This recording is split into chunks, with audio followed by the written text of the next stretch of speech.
2027 के विधानसभा चुनाव जिस तरह से नजदीक आते चले जा रहे हैं, वैसे ही मौजूदा पार्टियों की तैयारी भी मजबूत होती जा रही है। नमस्कार, मैं अर्चना और आप देख रहे हैं हंगामा टाइम्स। जिस तरह से हम आपको लगातार दिखा रहे हैं कि आदर्श समाज पार्टी के राष्ट्रीय अध्यक्ष, जो कि पूर्व भारत सचिव भी रह चुके हैं, तो वो उनकी पार्टी है आदर्श समाज पार्टी, जो वो जिसके वो राष्ट्रीय अध्यक्ष है, उनकी पार्टी की एक ही विचारधारा है, भ्रष्टाचार मुक्त भारत बने, भारत का नेतृत्व सर्वोच्च हो और सभी को एक समानता का भाव मिले। तो 2027 को लेके जिस तरह से हम उनसे लगातार बात करते चले आ रहे हैं, तो आज भी हम उनसे 2027 के चुनाव पर बात करने के लिए आए हैं कि 2027 को लेकर के जिस तरह से बड़ी बड़ी पार्टियां अपने प्रचार प्रसार के लिए और विधानसभा चुनाव के लिए मैदान में उतर रही हैं, क्योंकि उत्तर प्रदेश की राजनीति एक बड़ा गढ़ है राजनीति का, और उत्तर प्रदेश में जो 75 जिले हैं, जिसको लेकर सभी पार्टियां अपनी मजबूती से तैयारी करने में लगी हैं। तो उनकी जो तैयारी है वो क्या तैयारी है और किस आदर्शों को लेकर के उनकी आदर्श समाज पार्टी चल रही है। 27 के विधानसभा चुनाव के बारे में क्या कहना चाहेंगे सर? नमस्कार भाइयों बहनों, ये इन्होंने बहुत ही महत्वपूर्ण मुद्दा उठाया है कि 2027 में जो चुनाव होने वाले हैं असेंबली के, उसके बारे में हमारी क्या तैयारी है, हम क्या कर रहे हैं। तो हमने अभी आपसे विस्तार में बातचीत की है और उन्होंने भी इसे अनुमोदित किया है कि इसी लाइन पर चलना चाहिए, क्योंकि सिद्धांत हमारे जो हैं वो 2008 के रिटायरमेंट के बाद ही बनाए गए थे। अनेक पार्टियां हमें अपनी तरफ लेना चाह रही थी, तो जितनी बड़ी पार्टियां, कोई पार्टी ऐसी नहीं है जिसने नहीं कहा हो, एक आध दो को छोड़ के। तो हमें महसूस हो रहा था कि कुछ न कुछ होगा हमारे सिद्धांतों में, जिसमें उनको आकर्षण दिखाई दे रहा और उससे मान रहे हैं। जैसे हमारी पार्टी के मुख्य उद्देश्य जिनको लेके चले, वो अपने अनुभव के आधार पर सर्विस कार्ड में जो 36 साल में IAS में रहे, 3 साल IPS रहे, उससे महसूस हुआ कि मुख्य मुद्दा जो है जनता के बीच में जो जाना चाहिए वो है ये जो राजनीतिक अपराधीकरण। राजनीतिक अपराधीकरण से तमाम बातें जुड़ी हुई हैं, क्योंकि जब राजनीति में गुंडे बदमाश चुनाव जीत जाते हैं और वो आते हैं, उन्हीं को टिकट मिलता है, तो जनता जो असहज है महसूस करने लगती है कि आखिरकार हम कोई भी आएगा, कोई पार्टी आएगी जो इस मुद्दे पर जनता के सामने कहेगी। आज भी स्थिति यही है कि कोई भी पार्टी इसके बारे में नहीं कहती, और जो कहती है तो ऊपरी मन से कहती है, क्योंकि सबके सब उसमें इन्वॉल्व हैं। तो हम तो इसलिए कहा कि हम किसी पार्टी के साथ तालमेल नहीं करेंगे। जब शुरू में 2009 में हमने बनाई थी, तो उसमें इंडिपेंडेंटली लड़े थे। हम सोचते हैं कि अपने 36 साल में जो हमने काम किया है और हमारी जनता ने हमारे बारे में देखा है, सारी तरफ हमारी तारीफें हुई हैं। हर क्षेत्र में छोटे से छोटे विभाग में भी रहे, उसको भी एकदम से साफ सुथरा अच्छा बना के दिखा दिया, नया बना दिया, तो लोग बड़े खुश तारीफ करते थे। हम चले गए भारत सरकार में, वहाँ पर भी प्लानिंग कमीशन में जब पहुँचे तो सारे देश की प्लानिंग भी हमें बनवाने का मौका मिला, और उसको भी हमारे प्रधानमंत्री, तत्कालीन प्रधानमंत्री मनमोहन सिंह साहब जी ने सराहा। और उन्होंने एक दिन पूर्व हमको बुला के कहा कि आप कोई भी पोस्ट ले लें रिटायरमेंट के बाद। तो हमने ये कहा कि भ्रष्टाचार बहुत बढ़ रहा है। उस समय भ्रष्टाचार की बहुत बातें हो रही थी। हमने कि सर आप अपने पास लगा लो, नहीं हो पाएगा।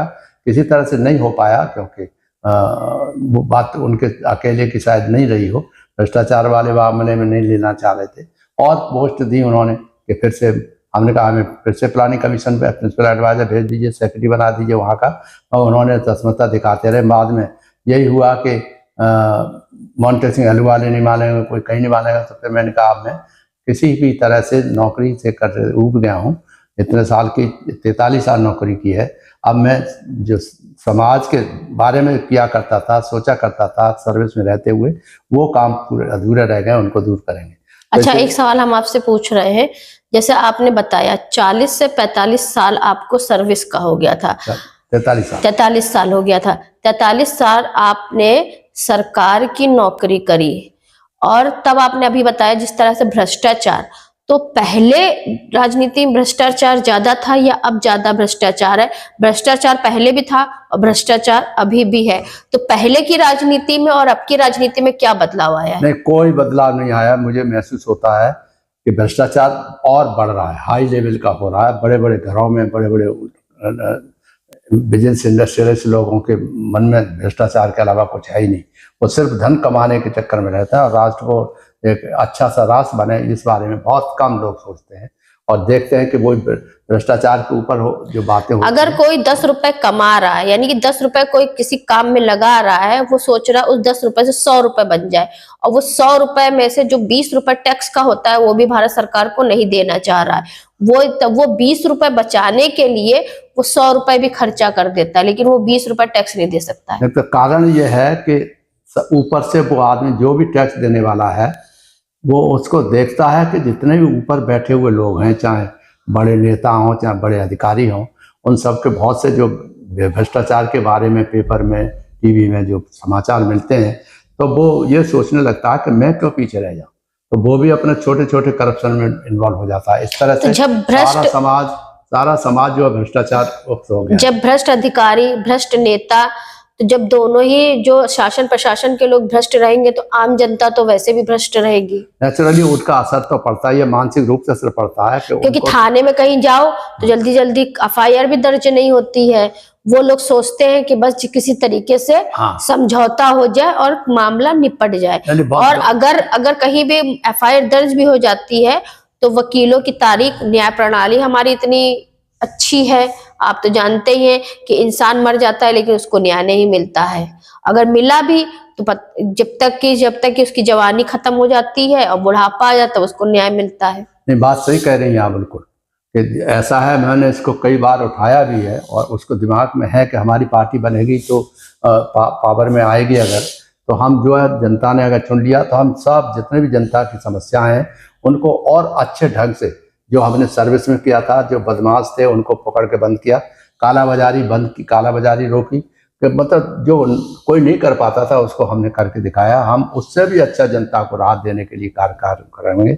जमीन बंटवारे की बात थी, हमने सबसे अच्छे और हमेशा अच्छा टॉप रखे इस मामले में कि गरीबों को जो जमीन पड़ी हुई है, बेकार पड़ी रहती है, उनको दे दिया जाए।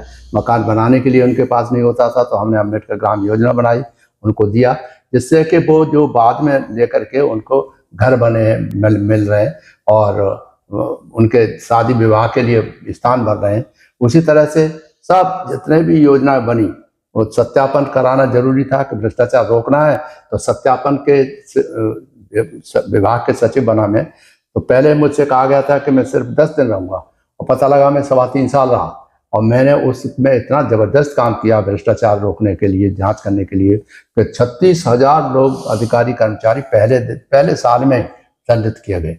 तो इससे लोग बड़ा मोराल हाथ ऊपर बढ़ा और हम चाहते रहे कि ये रास्ता होना चाहिए। उसको सारे देश में हमारे जो उस समय मंत्री थे भारत सरकार में, यहाँ से भेजा गया कि चंपाल साहब ने ये काम किया है, और उसमें कलेक्टर्स तो 10 कलेक्टर्स को भी गोल्ड मेडल दिलाया था जिन्होंने अच्छा काम किया।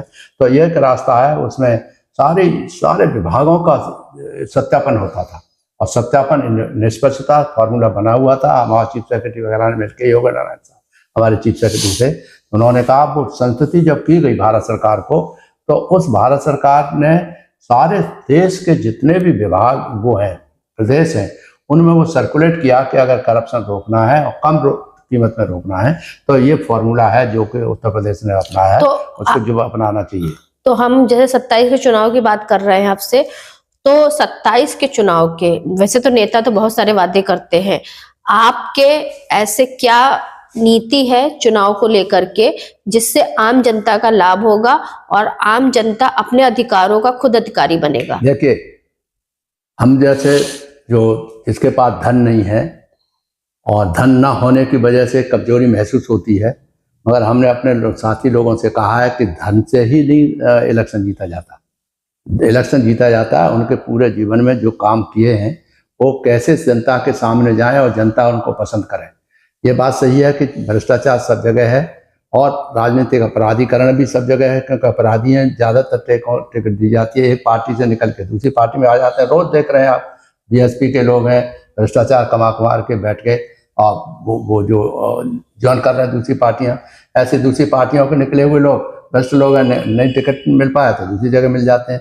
तो भ्रष्टाचार का ऐसा जाल बिछा हुआ है कि उससे निकल पाना बड़ा मुश्किल है। हम रात दिन यही सोचते रहते हैं कि हम जो बात लेकर के चले थे आज से कितने साल पहले, 2009 से हमने शुरू किया था, मगर आज तक वो कोई अंतर महसूस होता नहीं है, क्योंकि वो इतने ढीठ हो गए बेईमान लोग कि उनसे कुछ भी करते रहो। अब जस्टिस लोगों के यहाँ से अपार धन मिलता है, IAS लोगों के यहाँ अपार धन मिलता है, तो महसूस होता है तो फिर आप किसके बात कर रहे हैं। जब नेता लोग जो हैं सबसे पहले वो भ्रष्टाचार बंद करें ऊपर से, और तब नीचे का जो भ्रष्टाचार खत्म हो। जब आप भ्रष्टाचार ही नहीं होते, जैसे माननीय प्रधानमंत्री ने कहा था कि हम नोटबंदी करी, नोटबंदी में मुझे याद है कि सब लोगों ने अपने बहुत सारे क्रिटिसाइज किया, मगर वो काला धन निकल आएगा, ठीक है, लोगों ने फेंका, ये किया, जेल गए बहुत से लोग, मगर आप आश्चर्य करोगे कि उन्होंने ये कहा था कि अगर मेरे विभाग, मेरे पार्टी के लोग भी धन करप्शन में इन्वॉल्व पाए जा रहे हैं तो उनके खिलाफ कार्रवाई होगी और मैं उनकी जांच करवाऊंगा। मगर मैंने देखा कहीं, उसके बाद भी फॉलो करता रहा हूँ कि किसी के ऐसे आदमी के जो नोटबंदी के बाद के जो मालदार लोग थे या पहले थे, उनके यहाँ कहीं रेड पड़ी हो और वो जेल भेजे गए हों, जिससे कि वो बात जो रह गई वो है।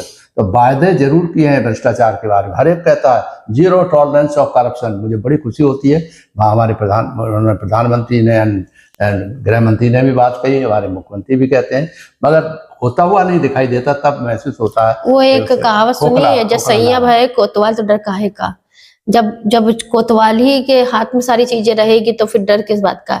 जब पार्टी उनकी है, पार्टी के नेता उनके हैं, अगर उनके पार्टी के नेताओं के घर में धन से निकल भी आएगा तो किसको पता चलेगा। अगर वो चाहेंगे तो लोगों को पता चलेगा, वो नहीं चाहेंगे तो नहीं पता चलेगा। प्रधानमंत्री ने मुझे 2022 में मेरे कामों को देखते हुए, वो भी जानते हैं कि मैं प्लानिंग कमीशन प्रिंसिपल एडवाइजर था, तब हम लोगों के सामने होते थे, वो एक तरफ स्टेट के लोग बैठते थे गुजरात के, एक तरफ हमारे प्लानिंग कमीशन के लोग बैठते थे और क्वेश्चन करते थे।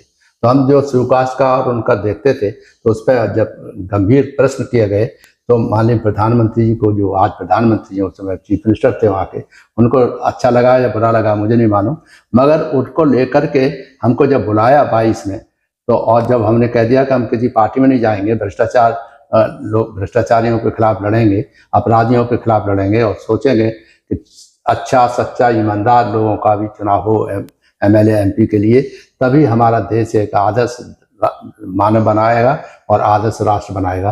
तो इसको लेकर के हम चल रहे थे, मगर महसूस हुआ प्रधानमंत्री ने विकास तो बहुत करा, कहते हैं हमने विकास किया, उनके भाषण सुनिए, बहुत प्यारे प्यारे भाषण देते हैं, साइकोलॉजिकल भी हैं, स्पिरिचुअल भी हैं, सभी तरह के भाषण।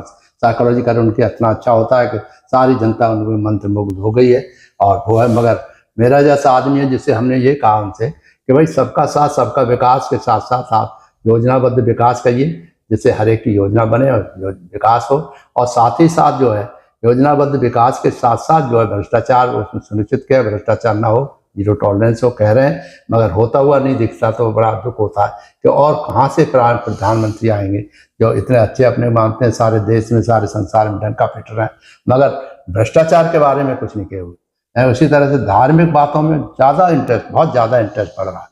धर्म के नाम पे हम ये नहीं कहते कि धर्म के विरोधी हैं, धर्म नहीं होना चाहिए हो, मगर प्राइम मिनिस्टर के लेवल के आदमी को इतना बार बार मंदिरों में जाना, ये करना वो करना, जनता, गरीब जनता जो बहुत से जो भूखे प्यासी रहती है, वो महसूस करती है कि जब धर्म के नाम पे ही है सब कुछ होना है, वोट भी मिलना है, धन भी कमाना है, सब कुछ है, तो फिर हम क्यों ना उसी लाइन में घूम जाए और उसी लाइन में वो चलने लगते हैं। अपराधीकरण रह जाता है, भ्रष्टाचार रह जाता है, अपराधियों को टिकट मिल जाती है, वो MP MLA और मंत्री बन जाते हैं। उदाहरण के लिए देख लीजिए आप, BSP के जो नेता थे, मैं जानता हूँ सबके सब, वो बहुत से जो भ्रष्टाचार का खूब रुपया कमाया और वो कमा के बड़े बड़े अच्छे कॉलेज बना लिए, वो बना दिए, और फाइनली वो पहुँचे कहाँ कि छोड़ के चले गए।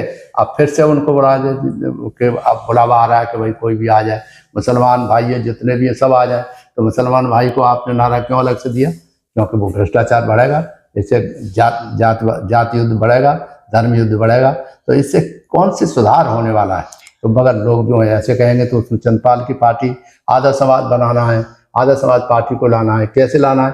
क्योंकि हम तो कहते हैं सर्वजात सर्वधर्म वाले लोग हों, किसी में रुकावट नहीं आनी चाहिए, कोई भी लड़ाई, मगर धन की कमी के कारण ही आदमी मात खाता है। तो धन कहाँ से आएगा, कैसे आएगा? तो हमने 12 पॉइंट लिखे थे उनको कि ये सुधार करने के ये 12 पॉइंट है। और इनको इलेक्शन कमीशन के पर्सनली मिले भी थे, बताया भी था कि साहब इतना रुपया खर्च करने की लिमिट रखने की क्या जरूरत है। आप इसे 10 लाख रुपया रखिए एमपी के लिए, 2-2 लाख रुपया अपना जाए एक गाड़ी लेकर के और प्रचार करें। और आप जो 50-50 गाड़ियां एक छोटे से प्रधान के इलेक्शन के लिए चलाए जा रहे हैं, कोई पूछने वाला नहीं, कोई सुनने वाला नहीं कि क्यों आप इतनी गाड़ी लेके क्यों निकले, कुछ नहीं, क्योंकि वो भ्रष्टाचार का पैसा है, कोई पूछने वाला नहीं। वो जानते हैं ये तो आज हमारे वो फलानी पार्टी के लोग हैं और कल हमारी पार्टी आ जाएगी पावर में तो हम भी वही करेंगे।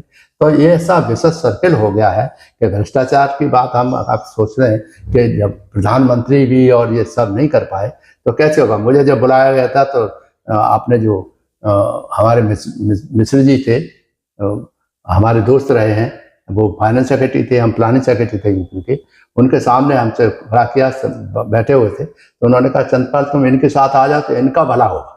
तो मुझे बड़ा आश्चर्य हुआ, हंसी आई कि इनका भले होने के लिए थोड़ी हमने पार्टी बनाई, ये तो पहले ही सशक्त हैं, उनको चाहिए कि भ्रष्टाचार और जो जितना हो रहा है उस पर जबरदस्त काम करें, जीरो टॉलरेंस पे। तो वो कहे फौरन इसी बीच में जब सुन के मैंने कि कहीं भी लड़का जा रहा है लड़की जा रही है अभी अकेले में तो पीट पाट डालेंगे, इज्जत लूटने की कोशिश करेंगे लोग। तो ये ऐसे कैसे अच्छा राष्ट्र बन सकता है, श्रेष्ठ राष्ट्र बन सकता है।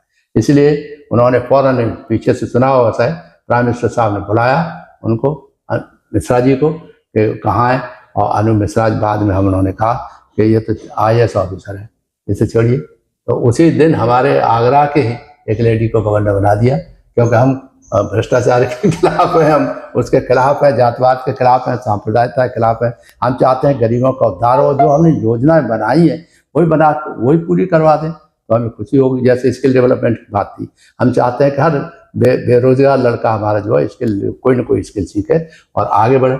योजना कर रहे हैं, बना रहे हैं लोग, मगर जो हमने बनाया है तो उनको 2 करोड़ रुपए तक बिना गारंटी के ऋण मिल सकता है, अगर होगा तभी मिलेगा। उससे पहले जमीन मिलनी चाहिए, तो जमीनों का बंटवारा नहीं हो रहा। जो हमने जो पहले शुरुआत किया था कि भूमि आवंटन होना चाहिए, भूमि आवंटन कराए हमने, सब कुछ है, मगर बड़े बड़े भूमि आवंटन के विरोध में जो लोग थे, बड़े बड़े मंत्री बने हुए थे, वो लोग सब खड़े हो गए, अरे साहब चंद्रपाल साहब तो देखिए हमारी जमीन छीन रहे और गरीबों को जमीन बांट रहे। तो हमने कहा भाई साहब बांटने के सिद्धांत की बात है कि डिस्ट्रीब्यूशन तो होना चाहिए, डिस्ट्रीब्यूशन ऑफ असेट्स जब तक नहीं होगा तब तक गरीब हाथ जोड़ देते। वो कहते हैं मनरेगा का बहुत बड़ा काम किया, बहुत बधाई। मनरेगा में हम भी उसमें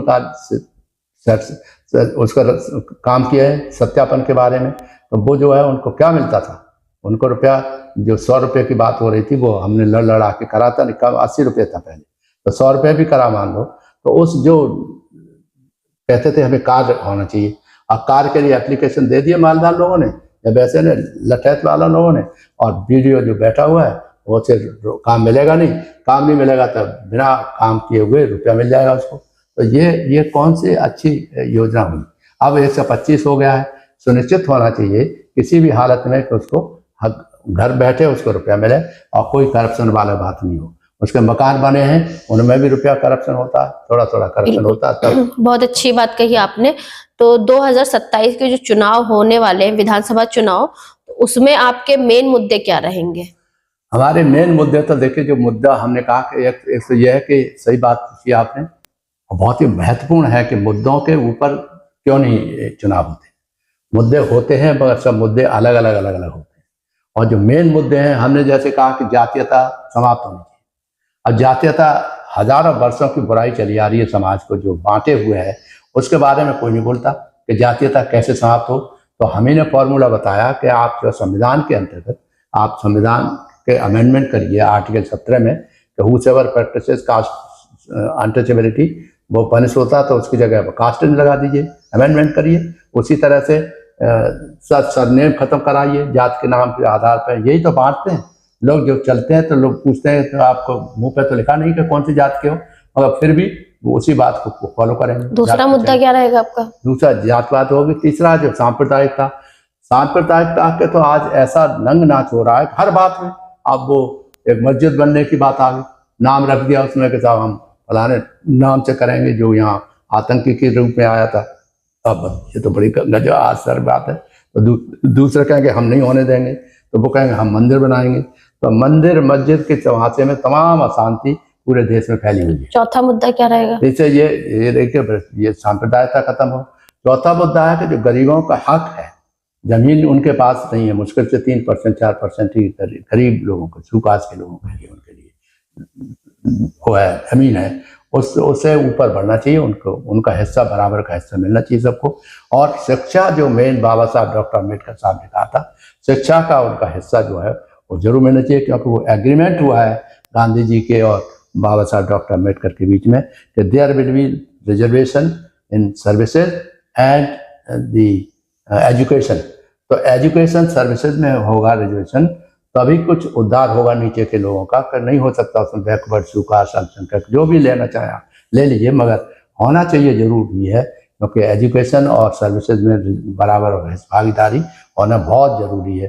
तो एक तो ये करेंगे, उसके लिए संघर्ष, जैसे संघर्षपूर्ण स्थिति आती है, हर बात में झगड़ा होते हैं लड़के, हमारे नवयुवकों को लाठीचार्ज होती हैं, फिर मुकदमे दर्ज होते हैं। उनका जो नेता इस तरह के भड़काऊ वाले भाषण देते हैं और जाके बड़े खुश होते हैं कि हम वहाँ मारपीट हो रही थी, हम वहाँ गए, अपना फोटो खिंचवाया, अपने भाषण दिया और सारे वोट हमें मिल जाएंगे, हम MP बन जाएंगे, MLA बन जाएंगे।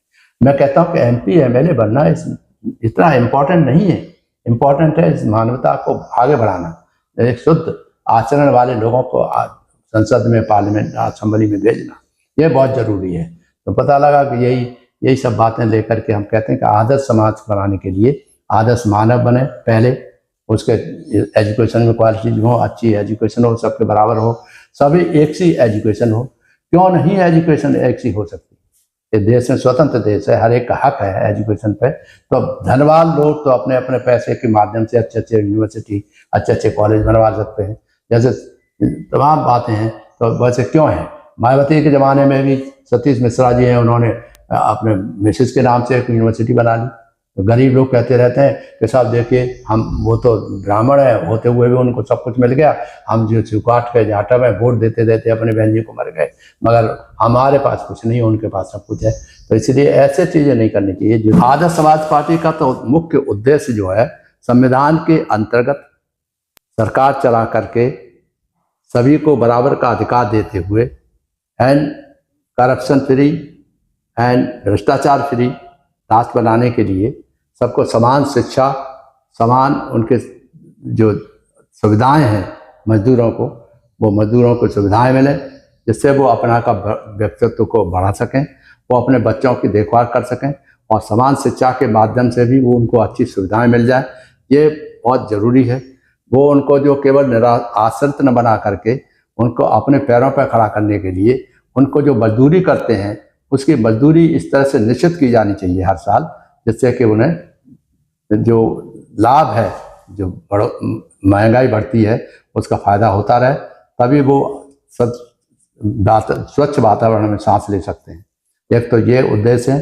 दूसरा जो है कि जो आपसे की जो वैमनस्यता है और जो अंडरस्टैंडिंग मिसअंडरस्टैंडिंग हो रही है, हर बात में झगड़े हो रहे हैं, वो तो देखते देखते दिल कांपने लगता है कि कैसे लोग इनोसेंट लोगों को मार देते हैं। नवयुवकों को, पढ़ने वाले नवयुवक लड़के जो हैं, वो भी एस्टर चले जा रहे हैं, वो भी मर्डर में फंस जाते हैं। कभी आजकल जो चलिए रील बनाते हैं, कल ही मैं देख रहा था, रील बनाने वाले एक नए लड़के ने दूसरे के यंग लड़के को एक्सीडेंट में मार दिया। तो ये जो छोटी मोटी जो एडमिनिस्ट्रेशन की कमियां हैं, उन एडमिनिस्ट्रेशन की कमियों को दूर करने के लिए सख्त से सख्त कदम उठाए जाने चाहिए। और ऐसे जनता में जो आवाज़ हो, वो ऐसा आवाज़ हो कि हमारी सरकार जो है हमारे साथ बराबर का व्यवहार कर रही है और अन्याय नहीं होने दे रही। चाहे किसी जाति धर्म का आदमी है, वो बिल्कुल भाईचारा समझे, भाई की तरह समझे, किसी तरह की घृणा वाली बात नहीं आए। मगर हर आदमी, यहाँ तो देखो पॉलिटिक्स में पहली बात तो जाति धर्म के आधार पर वोट मांगने की बात प्रथा शुरू हो जाती है। अभी से शुरू हो गया, प्रचार हो रहा है, घर घर जाएंगे, बात करेंगे, तो मुसलमानों को बंद देना, मुसलमान नहीं है यहाँ क्यों आ गए, हमारी तो दुनिया भर की बातें होती रहती हैं। ये तो बहुत ही गलत बात है। इसीलिए देश के हित के लोग हैं, वो उनको प्रचार करना चाहिए, जाके काउंटर प्रोजेक्ट करना चाहिए कि ये जो इस तरह के लोग, सोच वाले लोग हैं, उनको तो किसी भी हालत में सत्ता में नहीं आने देना चाहिए। जब तक सत्ता में आ सकेंगे, मेरी पार्टी चाहती है कि चाहे कम से कम कुछ भी हो, एक दो आदमी भी आप भेज दीजिए, और वो कम से कम आंखें तो खोले लोगों की कि किस तरह से नीचे के लोग, गरीब लोग कैसे चल रहे हैं, कैसे किसानों की हालत ख़राब है और बच्चे कैसे कितनी मेहनत करते हैं पढ़ने लिखने में, उसके बाद उनको नौकरी नहीं मिलती और एडहॉक बेसिस पे रखा जाता है। तो एडहॉक बेसिस पे हमने उसे रेगुलर कराने के लिए चीफ सेक्रेटरी के सामने बैठक में कहा था, और कल्याण कृष्ण साहब चीफ सेक्रेटरी थे, कि जब एडहॉक और दैनिक वेतन पे जो लोग रख लिए जाते हैं, बाद में सुकाज के लोगों को अलग हटा दिया जाता है और दूसरे लोगों को वहाँ पर रेगुलर कर दिया जाता है। ये नहीं होना चाहिए और केवल seniority subject to reservation of unfit के आधार पर प्रमोशन होना चाहिए, किसी मेरिट वेरिट नहीं, क्योंकि मेरिट वेरिट जो है वो है जो पक्षपातपूर्ण लोग हैं वही अपने हाथ से मेरिट लिखते हैं। तो मेरिट जो क्या होता है वो सिर्फ बेईमानी वाली बातें हैं, करेक्टर रोल कोई वो नहीं है, वो जाने कैसे लिखते हैं क्या नहीं लिखते हमें महसूस होता है। इसलिए इसको ध्यान से रखते हुए मेरिट न करके, उसमें मेरिट हम नहीं कहते कि वो आप उनको जो बिना पढ़े लिखे और गधे रख लिए जाएं, हम चाहते हैं कि वो इतने अच्छे हैं, सब कुछ है, उनके बाकायदा स्वतंत्रता होनी चाहिए और अच्छी एजुकेशन पहले मिले फंडामेंटली, तभी तो अच्छे आदमी पैदा होंगे। इसलिए उनको उसी व्यवहार में ला करके करना चाहिए। तो मैं समझता हूँ राष्ट्र हमारा अच्छे मानव बनाएगा और मानव बनेगा तो अच्छा समाज बनेगा, तभी आदर्श राष्ट्र बन सकता है। यही आदर्श समाज पार्टी की यही कल्पना है और मैं समझता हूँ, देखता हूँ कि कैसे हमारी पार्टी कब पावर आएगी जिससे कि सारी जनता में ये प्रचार होगा कि हमें जो भ्रष्टाचारी नहीं चाहिए, हमें अपराधी नहीं चाहिए, हमें अच्छे से अच्छे जो सांप्रदायिकतावादी नहीं चाहिए, अच्छे से अच्छे लोग चाहिए जो जातवाद से दूर हों, सांप्रदायिकता से दूर हों और अच्छे से अच्छे ऊंच नीच नहीं बरतें, ऐसे लोग होने चाहिए जिससे समाज एक आदर्श समाज दिखाया जा सके सारे संसार में। यही हमारे आदर्श समाज पार्टी की कल्पना है और मैंने वादा कर रखा है जनता से कि कुछ भी हो जाए हम मरते दम तक इसी सिद्धांतों पर लगे रहेंगे, कोई भी पार्टी में हम विलय नहीं करेंगे। और विलय करने वाली जो पार्टी कहते रहते हैं, बहुत से लोग कहते हैं, तो हमने कह दिया साफ साफ कि केवल वही लोग हमसे बात कर सकते हैं जो इन हमारे फंडामेंटल जो पंचशील टाइप समझ लीजिए कि भ्रष्टाचार हटाओ, जातवाद हटाओ, सांप्रदायिकता हटाओ एंड ऊंच नीच की बात खत्म करो एंड सबको बराबर का अधिकार दो, भागीदारी, सबकी भागीदारी सुनिश्चित हो, यानी सबका विकास, सबका विकास और सबका साथ, सबका विकास, सबको समान भाव मिले, सम्मान होना चाहिए। तो और ये तभी ऐसी पार्टियां हों तो आपका देश अच्छा चलेगा, अच्छा प्रगति करेगा। यही हमारा प्रार्थना है और हम चाहते हैं जनता से कि आप कृपया सुनिए, चिंतन करिए, मनन करिए और देखिए कि चंद्रपाल ने जो इतने 35-36 साल में नौकरी करते समय आपको रिजल्ट दिया है कि अपराधियों को अंदर किया, काला बाजारियों वालों को अंदर किया। ये थे हमारे साथ में आदर्श समाज पार्टी के राष्ट्रीय अध्यक्ष, जिनसे हमने बात करी देश पे बढ़ते भ्रष्टाचार और 2027 के चुनाव को लेकर के, जिनकी विचारधारा आपने सुनी। तो उनसे हम अगले एपिसोड में बात करेंगे और किसी नए मुद्दे पर बात करेंगे। धन्यवाद। हंगामा टाइम्स की तमाम खबरों को देखने के लिए हंगामा टाइम्स को सब्सक्राइब कर लीजिए और बेल आइकन दबा लीजिए। अगर आपको ये वीडियो अच्छा लगा हो तो लाइक बटन प्रेस कर अपनी प्रतिक्रिया हमारे कमेंट बॉक्स में देना मत भूलें।